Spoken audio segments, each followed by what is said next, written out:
สัปดาห์ที่15วันจันทร์1 โครินธ์บทที่1ข้อ23-24แต่พวกเราประกาศพระคริสต์ผู้ถูกตรึงไว้ที่กางเขน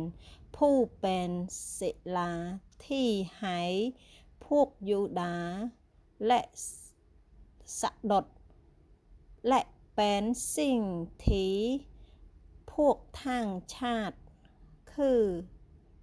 ว่าโง่เล่าแต่สำหรับผู้ที่ถูกเรียกนั้นทั้งพวกยูดาห์และพวกกรีกพระคริสต์ทรงเป็นฤทธิ์เดชของพระเจ้าและ